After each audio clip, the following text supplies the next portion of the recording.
U.S. Marines in Cuba, U.S. Marines in Panama, U.S. Marines in Nicaragua and virtually every other Central American country. Flickering reminders from the archives that Ronald Reagan is only the latest in a long line of U.S. presidents to wield a big stick and practice gunboat diplomacy in Central America and the Caribbean. The Journal with Peter Kent.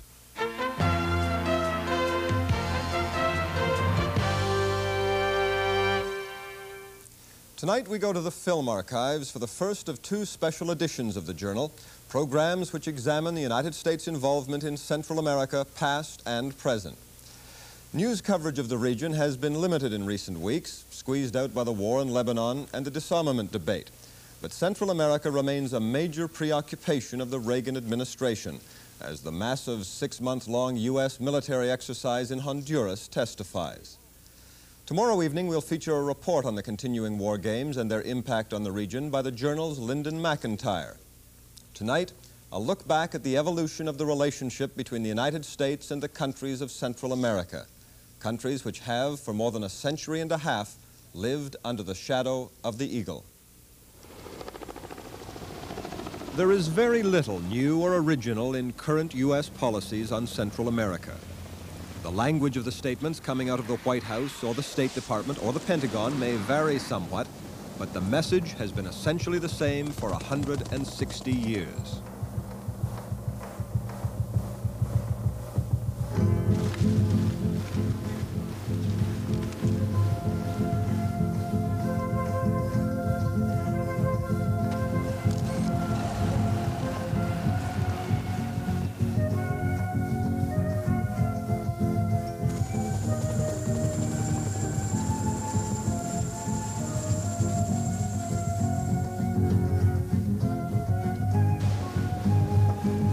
It is much easier to understand what the United States is doing in Central America and the Caribbean Basin today, in places like Grenada and El Salvador and Honduras, by looking back at the origins of today's policies.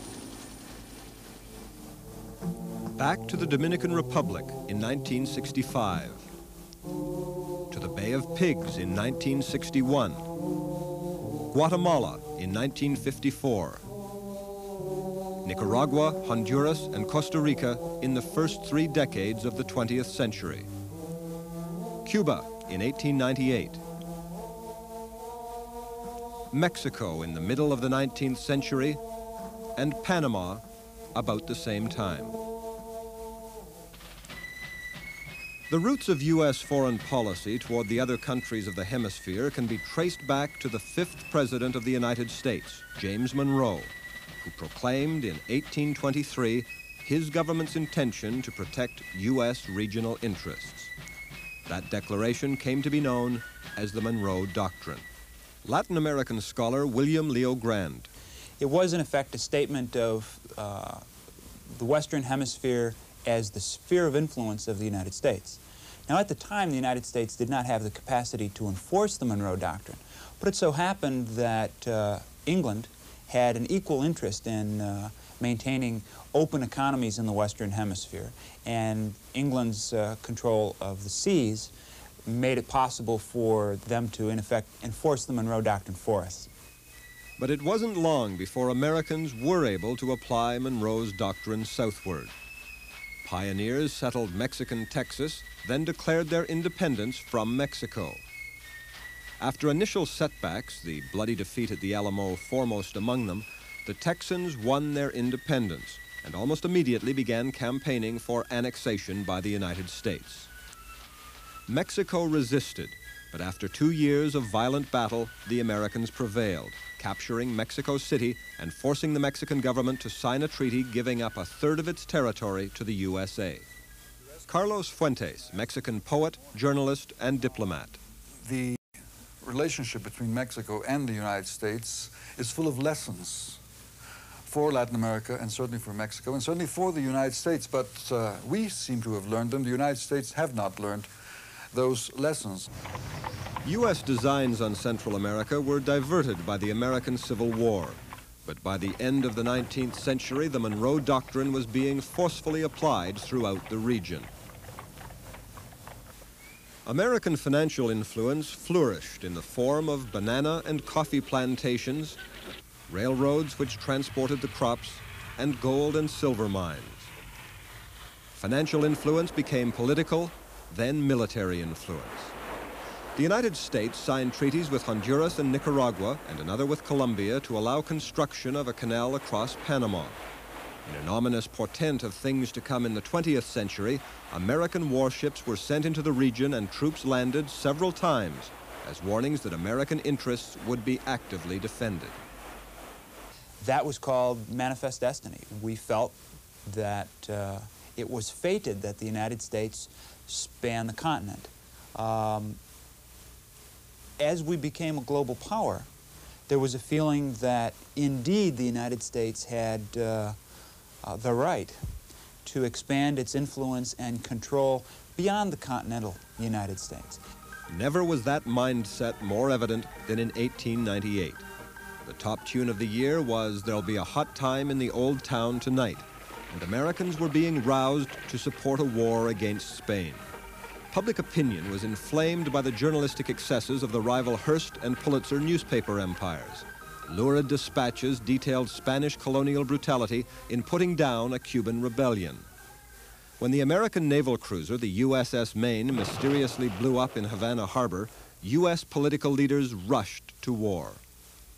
President William McKinley made the declaration, but it was his brash young Assistant Secretary of the Navy who has always been remembered as the hero of the war over Cuba.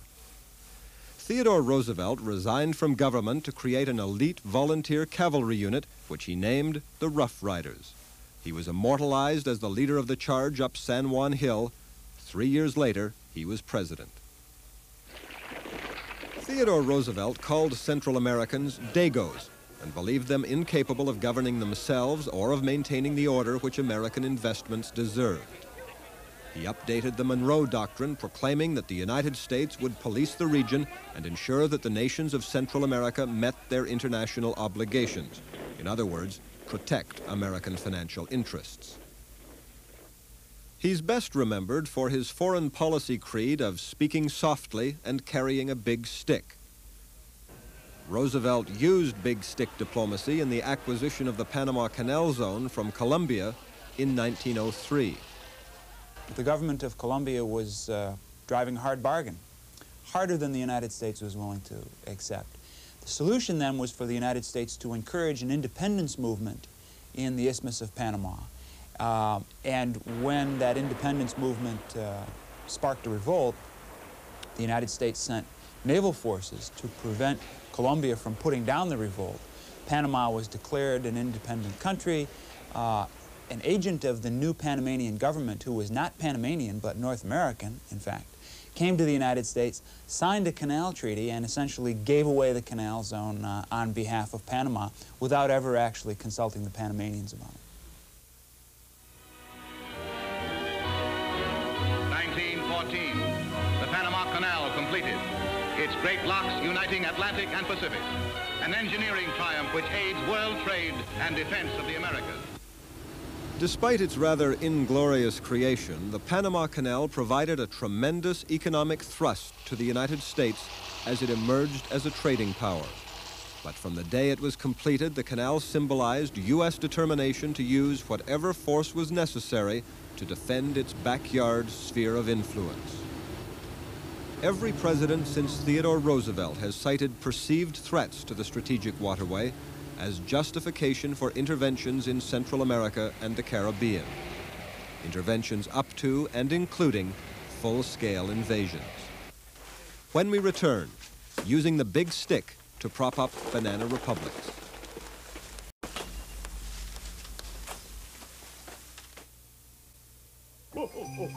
I'll bet you're wondering how an old man like me can keep this up year after year. Well, you've got to be fit. I exercise regularly, and I put some energy into it. If I didn't, I'd be pooped out in Paducah. Then imagine how disappointed your kids would be. I get myself in shape for Christmas with regular exercise. Why don't you?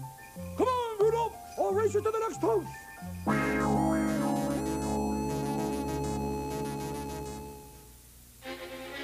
A Ahead in '84 on CBC television. Spectacular Sunday nights. Hits from the Stratford Festival. All the world's a stage. Movie magic. You're Bill Miner, right? And red hot music.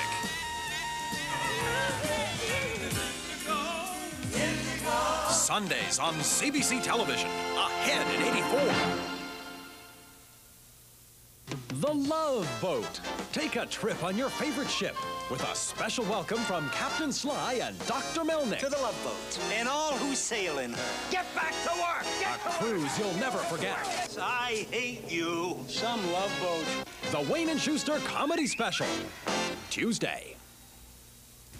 Hey, join me Tuesday night. Madeline Kahn is hilarious. Whoa! I am in no position to help. Oh, Madeline. Tuesday night. As the world edged toward the First War, the United States was militarily involved in more than half of the countries of Central America.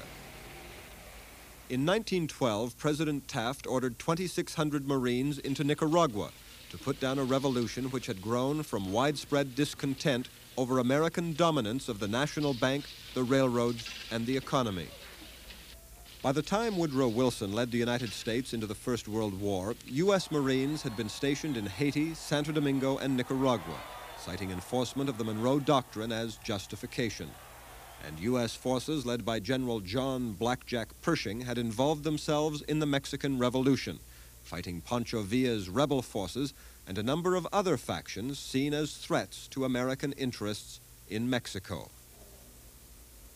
Again, we were invaded by the punitive expedition headed by General Pershing in 1917. But these were the minor evils. The really terrible things was the pressure against reform in Mexico, against agrarian reform, against rights, national rights over the subsoil, all the opposition to the Mexican Constitution that flowered, especially during the Coolidge administration. So we've had a long experience in doing battle with a general aggressiveness and lack of understanding on the part of the United States.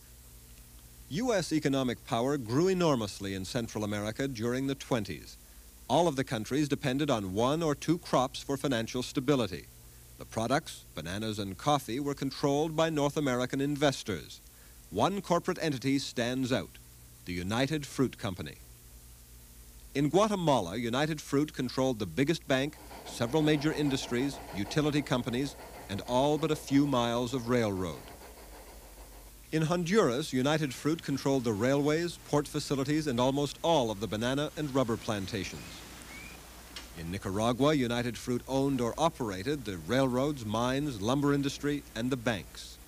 In Costa Rica, as American financial interests gained on British investments, the United Fruit Company became the dominant single enterprise. In El Salvador, American financial institutions influenced most aspects of the impoverished country's development. Many Salvadorans earned their livings working for United Fruit in Honduras. The economic power of United Fruit and the other American interests were protected in all of these countries by the explicit presence of U.S. forces or the implicit threat that they would be used if necessary. General Smedley D. Butler led many of the American interventions in the first 3 decades of the 20th century. He described his life in the Marines this way in his memoirs. I served in all commissioned ranks from second lieutenant to major general. I spent most of my time being a high-class muscle man for big business, for Wall Street and the bankers. In short, I was a racketeer for capital.